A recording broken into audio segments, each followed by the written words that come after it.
2023 সালে পৃথিবীতে যে পরিমাণ কার্বন নিঃসরণ হয়েছে তার 70% জন্য দায়ী বিশ্বের 13টি দেশ।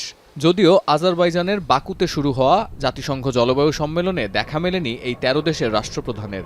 সম্মেলনে অনুপস্থিত ছিলেন চীনের শি জিনপিং, যুক্তরাষ্ট্রের জো বাইডেন, ভারতের নরেন্দ্র মোদি কিংবা ফ্রান্সের ইম্যানুয়েল ম্যাক্রোর মতো G20 জোটের ক্ষমতাধর নেতারা।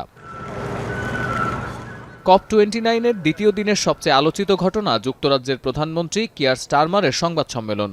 1990 সালের তুলনায় ব্রিটেনে গ্রিনহাউস গ্যাস নিঃসরণের মাত্রা 2035 সাল নাগাদ 81% কমানোর উচ্চাভিলাষী এক পরিকল্পনা ঘোষণা করেছেন স্টারমার। জলবায়ু পরিবর্তন মোকাবিলায় বিশ্বনেতাদের নিজস্ব লক্ষ্যমাত্রা নির্ধারণের তাগিদ দিয়েছেন ব্রিটেনের নবনির্বাচিত প্রধানমন্ত্রী।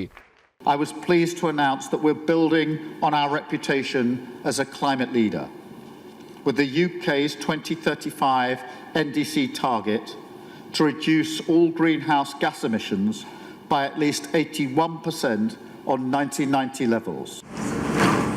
ডোনাল্ড ট্রাম্প ক্ষমতায় আসায় যুক্তরাষ্ট্র প্যারিস জলবায়ু চুক্তি থেকে সরে আসবে সম্মেলনের শুরু থেকে এটি পরিষ্কার ছিল। COP29-এর দ্বিতীয় দিন যুক্তরাষ্ট্রের জলবায়ু বিষয়ক প্রতিনিধি বা ক্লাইমেট এনভয় জানান, ট্রাম্প যেহেতু বলেছেন চুক্তি বাতিল করবেন, এর কোনো ব্যতিক্রম হবে না। জলবায়ু সম্মেলন ও পরিবেশবাদীদের প্রতি ট্রাম্পের এই অবহেলার বিপরীতে দেশের অভ্যন্তরে জলবায়ু রক্ষার আন্দোলন অব্যাহত রাখার প্রতিশ্রুতিও দেন তিনি। It is clear that the next administration will try to take a U-turn and reverse much of this progress.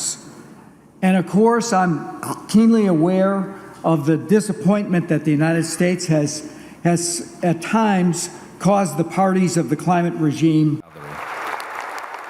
এবারের সম্মেলনে জলবায়ু পরিবর্তনের প্রভাব মোকাবেলায় বরাদ্দ বাড়ানোর ঘোষণা দিয়েছেন জাতিসংঘ মহাসচিব অ্যান্তোনিও গুতেরেস। তিনি মনে করেন, মানবসৃষ্ট কারণে পরিবেশের যে বিপর্যয় হয়েছে, বৈশ্বিক তাপমাত্রা যে হারে বাড়ছে, তাতে করে প্রথমেই উপলব্ধি করতে হবে হাতে একেবারেই সময় নেই।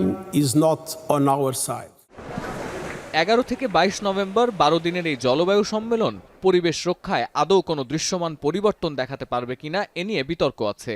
আয়োজক দেশ খোদ আজারবাইজানের রাষ্ট্রপ্রধান মনে করেন, একটি দেশে তেল বা কয়লা খনি থাকা মানে সৃষ্টিকর্তার আশীর্বাদ। এগুলো উত্তোলন ও ব্যবহার নিয়ে পশ্চিমাদের এতটা ক্ষুব্ধ আচরণ করা উচিত নয় বলেও মনে করেন তিনি। জলবায়ু ইস্যু ছাড়াও COP উপলক্ষে বিশ্বনেতা ও পরিবেশবাদী সংগঠনের মধ্যে যে মত বিনিময় হয়, সেটির গুরুত্ব কম নয় বলে মনে করেন সংশ্লিষ্টরা।